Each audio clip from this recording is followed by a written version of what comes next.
1849, there was a major gold find in California.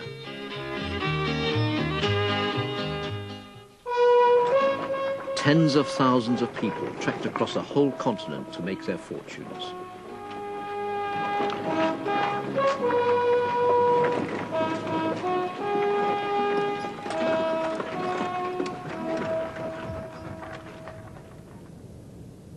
They started prospecting long before they reached the Sierra Nevada, panning for gold in any promising canyon, gulch, or creek they came across.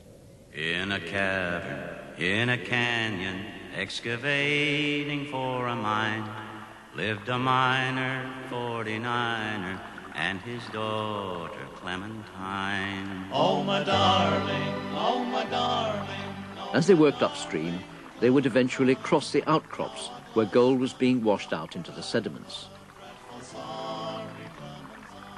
That's how one of the world's biggest concentrations of gold and silver was found in Nevada. Silver City, Gold Hill, Virginia City.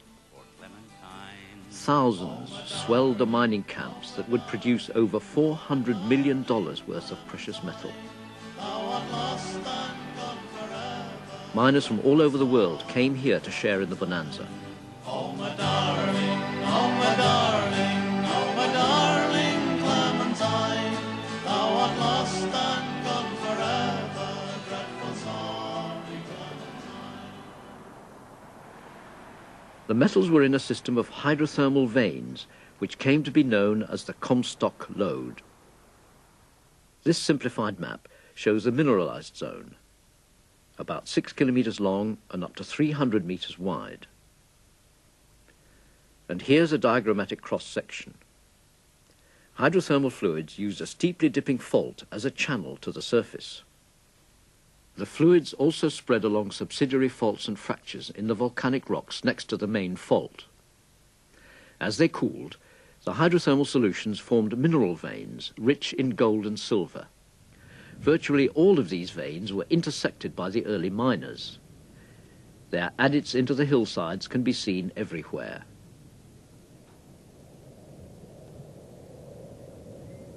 The adits were simply tunnels driven into the hillside to intersect the main lode, and subsidiary workings were developed in the smaller veins of ore.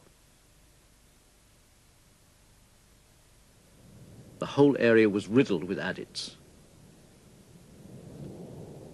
No wonder it took just 20 years, from 1860 to 1880, to mine out all the silver and gold from the Comstock Lode.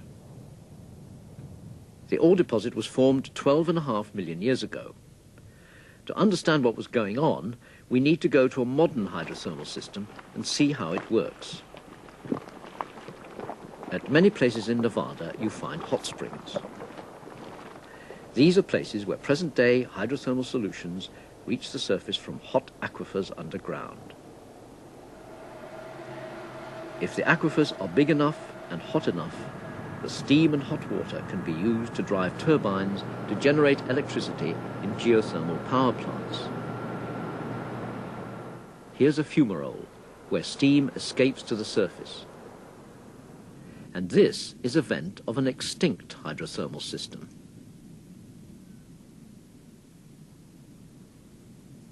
The whole of this terrace is composed of silica deposited by hydrothermal solutions as they emerged at the surface.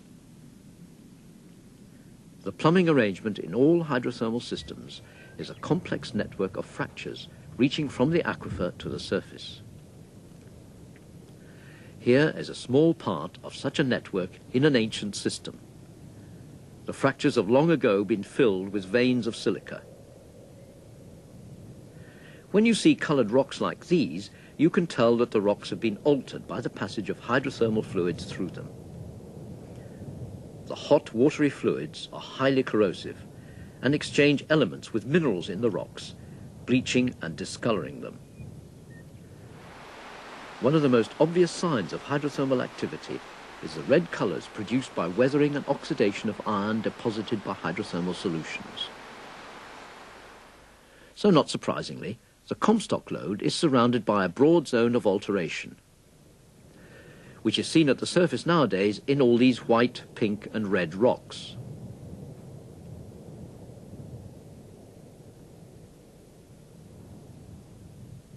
Soils derived from the altered rocks are different too.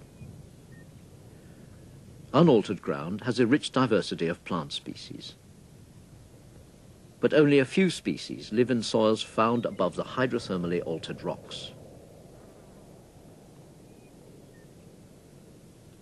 In the context of mineral deposits, probably the most important aspect of hydrothermal fluids is that they leach and concentrate trace elements from the rocks through which they pass. Elements like gold, silver, lead, zinc, and other metals. As they rise towards the surface, the fluids get cooler and the pressure of the overlying rocks gets less. The fluids start to precipitate minerals from solution. Geothermal power stations bypass the complex plumbing of hydrothermal systems by drilling directly into the aquifer. That has the advantage of getting the heat energy to the surface quickly. But the disadvantage is that you greatly increase the rate of deposition of minerals from solution. This pipe from a geothermal power station was blocked off in a matter of months by precipitation of calcium carbonate in successive layers. The most common mineral in any hydrothermal deposit is either calcium carbonate, as here in this pipe, or silica.